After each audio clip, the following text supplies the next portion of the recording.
পুথিভাগত সেই পুথিভাগত সংক্ষিপ্ত হৈ আছে, সংকলিত হৈ আছে ধুনীয়াকৈ।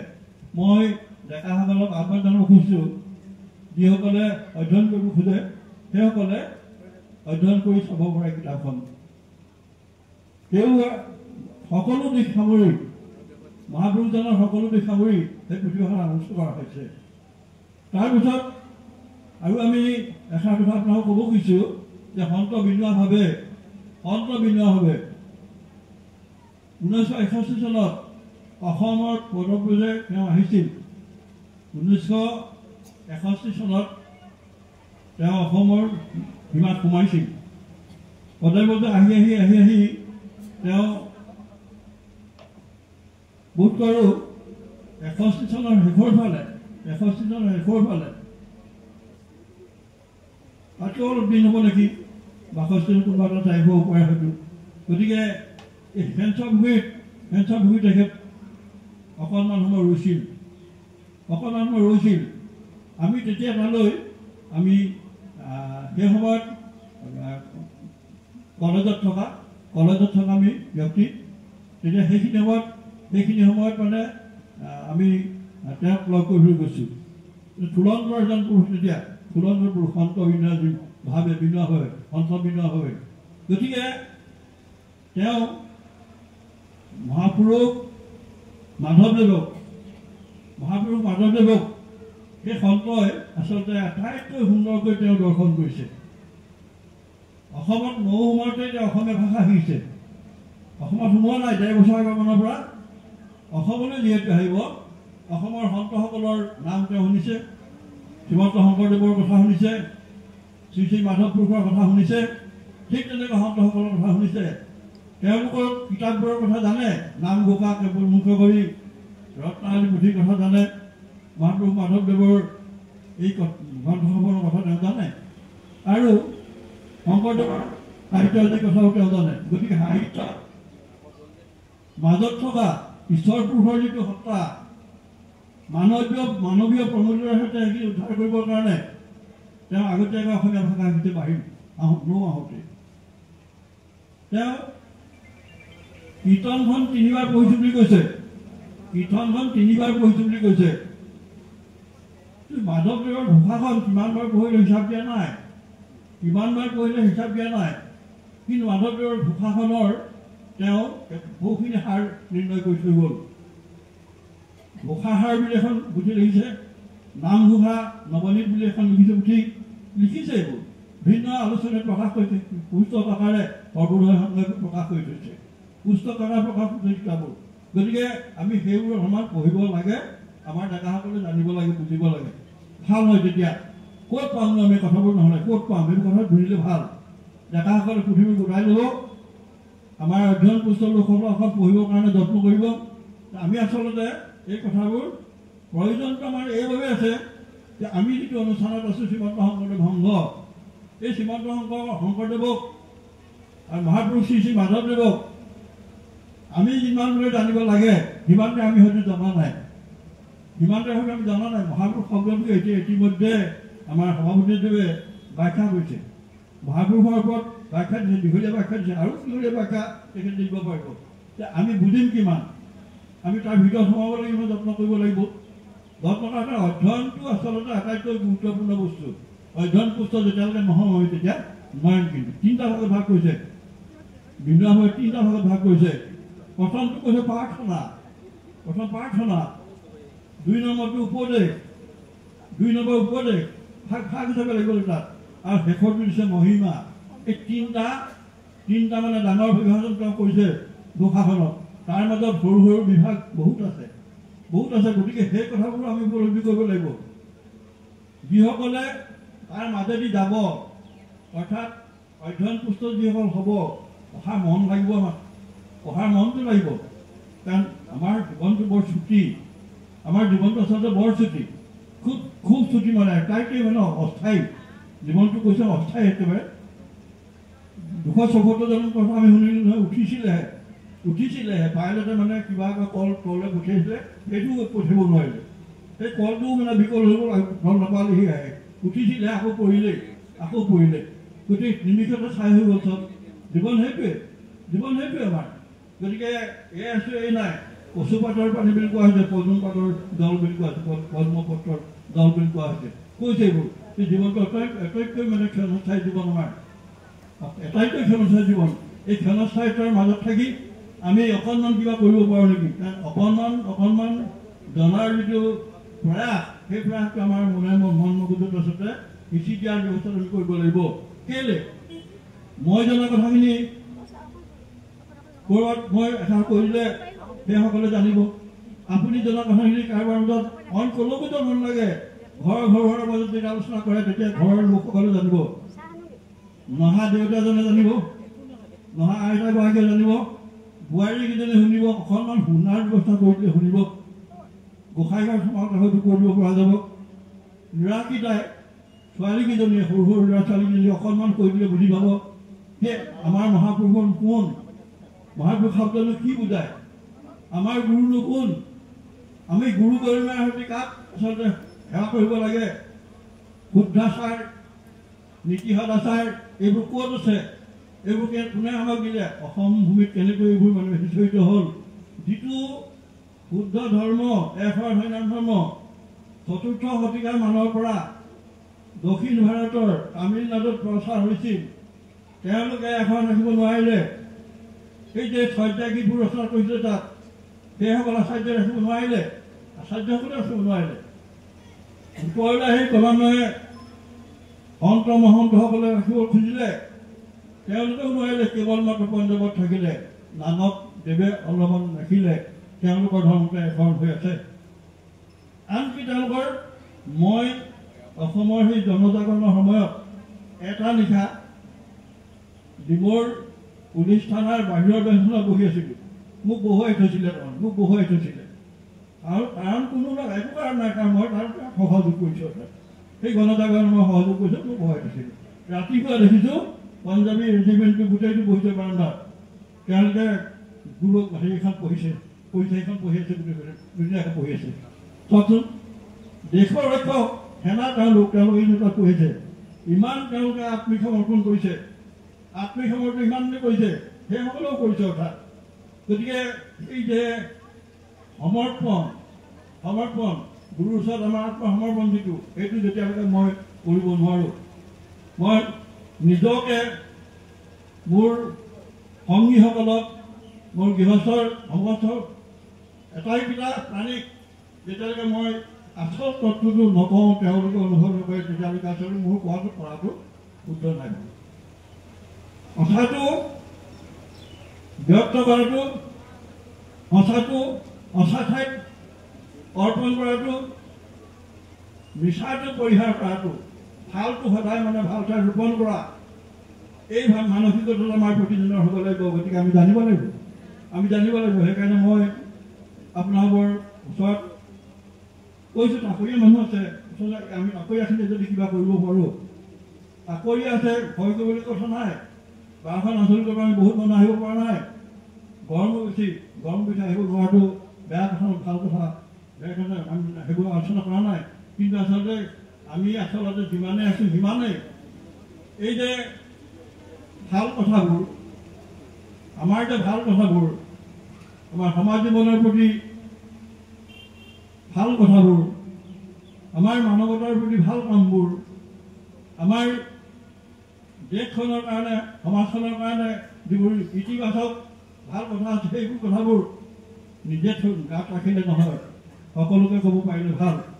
গ্ৰহণ কোনে কৰিছে বেলেগ কথা, গ্ৰহণ কোনে কৰিব পাৰিছে বেলেগ কথা, ভাল কৰিছে বেয়া কৰিছে নালাগে, আমি ক'ব লাগে আমি তেওঁলোকক যে দেশখন সমাজখন এখন মহাপুৰুষৰ দেশ, উত্তৰ পূব ভাৰতৰ অসম বোলা দেশ, এইখনতো এতিয়াহে অসম হৈ গ'ল। আমি 7 ভনী আমি বেলেগ হৈ গ'লোঁ, এতিয়া আমি নগাপাহাৰৰ আৰম্ভ কৰি অৰুণাচললৈকে আমাৰ বেলেগ হ'ল। কিন্তু মহাপুৰুষৰ দিনততো অৰুণাচলৰ নামঘৰ এতিয়াও ভগাতী অৱস্থাত আছে, নগাপাহাৰত এতিয়াও 2টা নামঘৰ আছে, তাত ৰিং মাৰে এতিয়াও তাত ঘোষাৰ 2টা লেঠাৰি গায়, দুলনি গায়।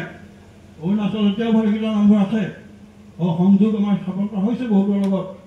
গতিকে সেইবোৰ চলি আছে এতিয়া। গতিকে আমি নাইকিয়া হ'ল, কম হ'ল আমি মানুহ, কিন্তু কমৰ মাজত বেছি প্ৰকাশটো বেছি প্ৰভাৱটো ৰাখিবৰ কাৰণে আমাৰ মহাশক্তি এটাৰ প্ৰয়োজন। সেই মহাশক্তি মই নিজে সংগ্ৰহ কৰিব নোৱাৰোঁ। মহাপুৰুষ ভগৱন্তই আমাক কিবা কৰিব লাগিব। আমাৰ মহাত্মাসকলে সেই মহাপুৰুষসকলে আমাক সেৱাধন্য কৰিব লাগিব, তেতিয়াহে পাৰিম কৰিব ভস্ত, নহ'লে নোৱাৰিম।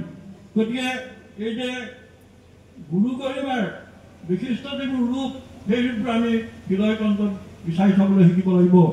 আপোনালোকৰ মাজত প্ৰকাশিত কৰিবৰ কাৰণে যত্ন কৰিব লাগিব আমি। সেইটো এটা পথ, সেইটো পথ আমাৰ, সেই পথেদি আমি যাত্ৰা আৰম্ভ কৰিব লাগিব। তাৰ বাদে ব্যতিৰেকে সকলো বিপদ সেইবোৰ ভাগৱতে কোৱা সেইটোৱে আচল পথ। এইটো পথে যাত্ৰা কৰা য'ত ঈশ্বৰক পাবা, এইটো পথে যাত্ৰা কৰা য'ত মানুহৰ মাজত ঈশ্বৰক বিচাৰি পাবা, সেইটো আচলতে ভাগৱতৰ পথ। সংত মহাপুৰুষসকল দেখুৱাইছে পথ, সেই পথটো আমাক লাগে।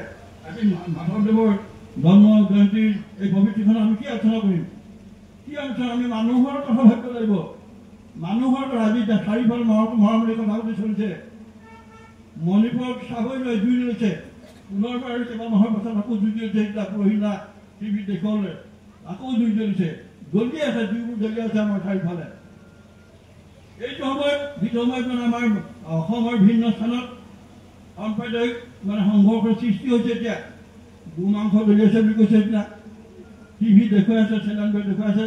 এইবোৰ গোটেইবোৰ বেয়া কথা, বেয়া কথা। এইখন দেশ যিখন দেশত মহাপুৰুষৰ আৱিৰ্ভাৱ হৈছিল, এজন নহয়, দুজন নহয়, বহুজন মহাপুৰুষৰ আৱিৰ্ভাৱ হৈছিল, যিসকলে নিজৰ খোজত আমাক ৰাস্তা দেখুৱাই থৈ গৈছে, প্ৰদৰ্শন কৰিছে আমাৰ পথটো। সেইসকল মহাপুৰুষৰ জন্মভূমি এখন দেশ, ইয়াত এইবোৰতো হ'ব নালাগে আচলতে। কিয় হৈছে? গতিকে আমিবোৰ আচলতে নিশ্চুপ হৈ বহি থাকিলে, আমিবোৰ আচলতে মনে মনে থাকিলে, শুই থাকিলে নহ'ব। কিয় ক'ব লাগিব? আমি মহাপুৰুষৰ যদি সঁচাকৈ সেৱক হয়, আমি ক'ব লাগিব, কৰিব লাগিব, ক'ব লাগিব, কৰিব লাগিব। সেই মহাপুৰুষৰ প্ৰণৱ কৰোঁ। সদা বন্ধু তোমালোকে পাদপংগত, পাদপংগত মহাপুৰুষৰ লৈ থকা নাই। আপোনালোকৰ পাদপংগ সেৱা কৰিব লাগিব। মানুহে পৰাৎপৰ, শ্ৰেষ্ঠতকৈ শ্ৰেষ্ঠ মানুহ, ব্ৰহ্মাৰ শ্ৰেষ্ঠ পুত্ৰ আৰু জ্যেষ্ঠ পুত্ৰই আপোনালোক। গতিকে সেৱাটো ক'ত কৰিম? আমি মানুহকে কৰিব লাগিব। মানুহে সেই যদি কোৱা যায় যে আমি কাক কৰিম সেৱা, তেওঁলোককে কৰিব লাগিব, যাৰ যোগেদি সঁচা অৰ্থত মানুহৰ সেৱা শুদ্ধ সেৱা হয়, যাৰ যোগেদি ভগৱান প্ৰাপ্তিৰ এটা লক্ষ্য স্থিৰ কৰি লৈ আগবাঢ়ি যোৱা হয়। সেইসকলৰ সন্মুখত লৈ আমাৰ যাত্ৰা আৰম্ভ কৰিছোঁ। মানুহক আগবাঢ়ি লৈছোঁ আমি, মানৱীয় প্ৰমূল্যৰ সৈতে আমি আগবাঢ়ি যাত্ৰা আৰম্ভ কৰিছোঁ।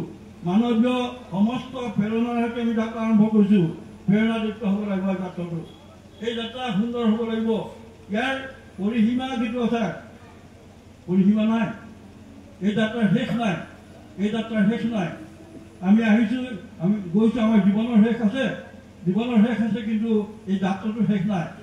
কাৰণ মানুহ আহিয়ে থাকিব, গৈ থাকিব। সেই মানুহৰ মাজত প্ৰেমৰ পৃথিৱীখন ৰচনা কৰিবৰ কাৰণে মহাপুৰুষে দেখুৱাইছে যে আমাৰ বাট কৈছে নহয়। প্ৰথম ঘোষাজনে কৈছে মুক্তিটো নিশ্চয়, যেতিয়া আমাৰ সভাপতিবোৰে বৰ ধুনীয়াকৈ ব্যাখ্যা কৰি গৈছে, বহুত বহলকৈ আনি ব্যাখ্যা কৰিছে। মুক্তিটো নিশ্চয় যদি সেই ভগত নমো ৰসময়ী মাঘু ভগৱতী। কি ভগৱতী বিচাৰিছোঁ আমি?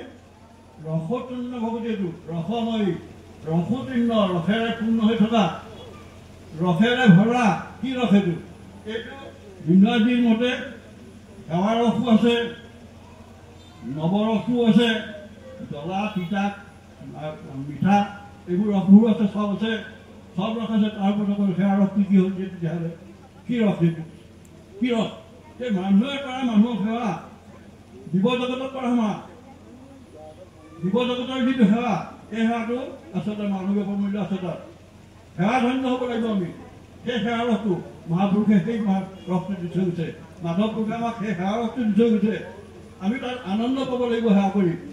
বৃদ্ধ এজনক অকণমান সহায় কৰি, খোজ কাঢ়িব নোৱাৰাজনক অকণমান হাতত ধৰি আমাক খোজ আগবঢ়াই দিয়াটো, লাখুটিডাল পৰি গৈছে তাত দাঙি ধৰাটো, অন্ধজনে গাড়ী মটৰৰ পৰা হুলস্থুলত ৰাস্তা পাৰ হৈ যাব নোৱাৰাত তেওঁক অকণমান পাৰ কৰি দিয়াটো সেৱা সুখ আছে তাত।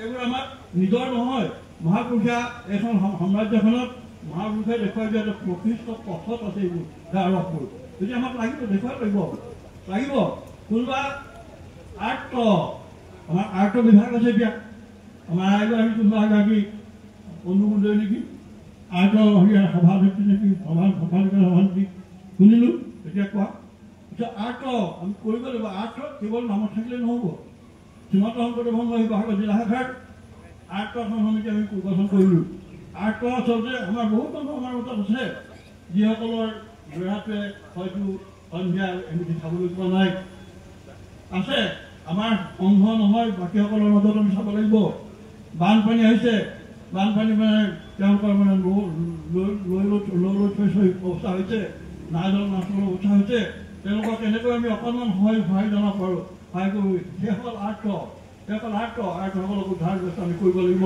কৰিব লাগিব অৰ্থাৎ কামবোৰ ঠিক তেনেদৰে কৰি যাব লাগিব মানৱীয় প্ৰমূল্যৰে কামবোৰ অৰ্থত চাব লাগিব আমাৰ চিন্তাটো ঠিক তেনেদৰে হ'ব লাগিব যে মুক্তিটো যিসকল নিষ্পৃহ আশা নকৰা নালাগে সেইবোৰ মুক্তি কেলৈ লাগে বুলি কৈছে নালাগে য'ত মানে খাব নালাগে হ'ব নালাগে য'ত একো কাম নাই সংগ নাই কেলৈ লাগে মুক্তি নালাগে মুক্তি নিষ্পৃহ সেইজন এজন নিষ্পৃহ শক্তি তেওঁ নিবিচাৰে মুক্তি বিচাৰে বাকীবোৰ নিবিচাৰে ঐশ্বৰ্য ধন সম্পত্তি এইবোৰ তেওঁ নালাগে ঘৰ দুৱাৰ মাটি বাৰী গাড়ী ঘোঁৰা এইবোৰ তেওঁ নালাগে তেতিয়া মুক্তিও নালাগে ভকতৰ মাজত থাকিবলৈ তেওঁলোকৰ বাঞ্ছা সেইজন ভকতৰ পৰা বিনয় কৈছে সেইজন মহাপুৰুষ শ্ৰী শ্ৰী মাধৱ শংকৰদেৱ বুলি কৈছে সেইজনৰ নাম দিছে তেওঁ নিজে শ্ৰী শ্ৰী শংকৰদেৱ সেইজন ভকত মাধৱ পুৰুষে তেওঁক আগত বহাই লৈ কৈছে যে সেইজন ভকত নাম পোৱা নাই সেইজন ভকতক নমস্কাৰ কৰিছে সেইজন ভকত